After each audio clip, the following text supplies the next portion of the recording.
and gentlemen, welcome back to another weather update here on Liam's Weather. I am forecaster Liam Kenny, and we have got a massive weather maker on our hands by the name of Miles. It will first start off by bringing very heavy snow and ice to portions of the Midwest and Ohio Valley as well. As you head overnight tonight and then eventually into your day tomorrow, a potential severe weather outbreak will be unleashing across portions of the Deep South and Gulf Coast as well. And then eventually, as you head into Friday and Saturday, our frontal boundary pushes all the way to the eastern seaboard, and that could make for a very rainy day to portions of the I-95 corridor as well. Now, why is this all going to be happening? Let's take a look at our atmospheric setup. We have this very strong upper-level low that has come down from the Pacific Northwest, and over the course of tonight, it's going to transition over to the states of Texas, Oklahoma, and Kansas, and really strengthen because of all this deep moisture that is being driven north from the Gulf of Mexico. And what that is going to do is make for a potential severe weather outbreak or some sort of day tomorrow over the states of Texas, Louisiana, Alabama,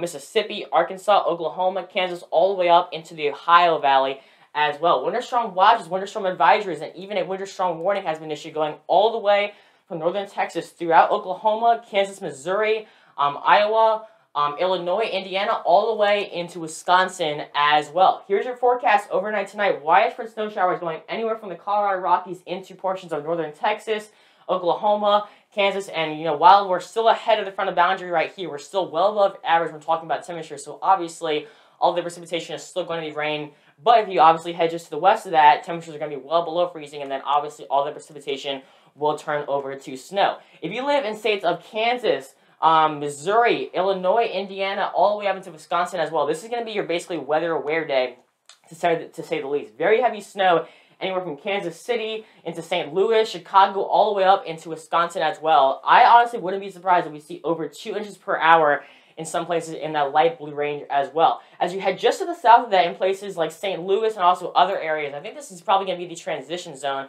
because temperatures are going to be steady either just above freezing or right at 40 degrees. So we might be seeing a little bit of sleet and ice falling, and please be sure that if you do see any ice or sleet on the roads, do not be on the roads tomorrow. If you do have to be on the roads, please give yourself plenty of extra time and just be very, very cautious out there because obviously travel is going to be just absolutely treacherous if you see any ice or sleet on the roads. And considering how strong this upper level low could be by the time it finishes forming, we could be seeing some very impressive wind gusts with this. Wind gusts sustained in Kansas City and Tulsa there in the low 20s, gusts upwards of 30 to 40 miles per hour in some locations, all possible within this system. Throughout the day tomorrow, widespread rain and also severe weather across much of the Deep South and Gulf Coast, going all the way from Louisiana throughout the Mississippi River Valley, all the way up into the Ohio Valley as well. As you head into your night, tomorrow night, widespread snow showers, we're still seeing anywhere from the eastern Great Lakes into portions of the interior Northeast. But I think the big talk at this time of night is going to be the massive temperature drop that we're going to be seeing. You can see here, in Cleveland and also Chicago there, we were topping out, around 30 degrees.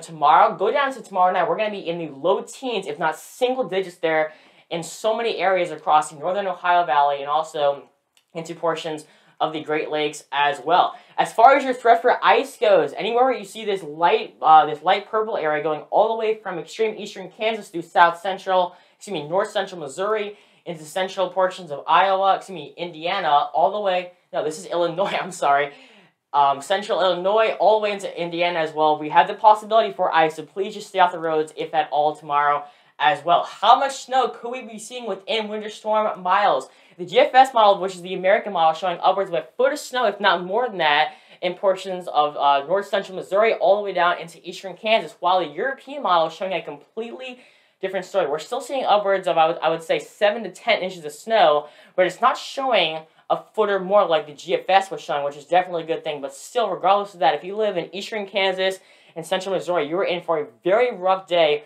over the course of tomorrow. As you head into the Northeast, I think that's probably going to be a rainmaker for most of you, considering how warm the temperatures are going to be.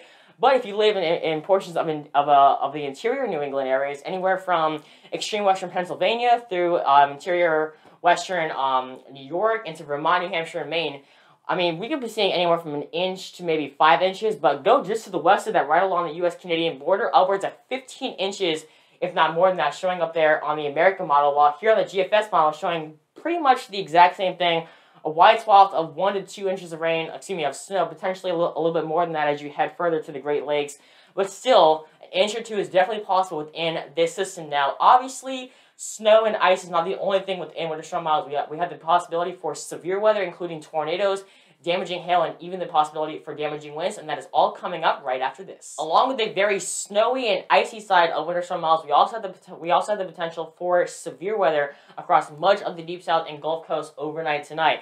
Here's the SPCL indicating where we had the potential for severe storms overnight tonight, and then eventually into your morning hours of tomorrow. Anywhere in northeastern Texas, in the central and southern portions of Oklahoma, we have the possibility for severe weather. And this is not just an overnight occurrence. As you head into your day tomorrow, now we're looking at portions of Alabama, Tennessee, Mississippi, Louisiana, all the way into Arkansas as well. I think this is probably going to be the biggest bullseye area for the most severe weather that we could be seeing. As far as our Torcon numbers tomorrow go, this is basically your chance of seeing a tornado within a 50-mile radius. Anywhere overnight tonight in this darker red area, you do have about a 30 out of 100% chance of seeing a tornado within a 50-mile radius, and unfortunately, it only gets worse as you go into your day tomorrow. Now we're looking at about a 50% chance out of 100 of seeing a tornado in places like Memphis, Tennessee, Jackson, Mississippi, all the way just to the west of Birmingham, Alabama, as well. So please be sure to have all your emergency alert turns on your phone tonight. Be sure that it's charged,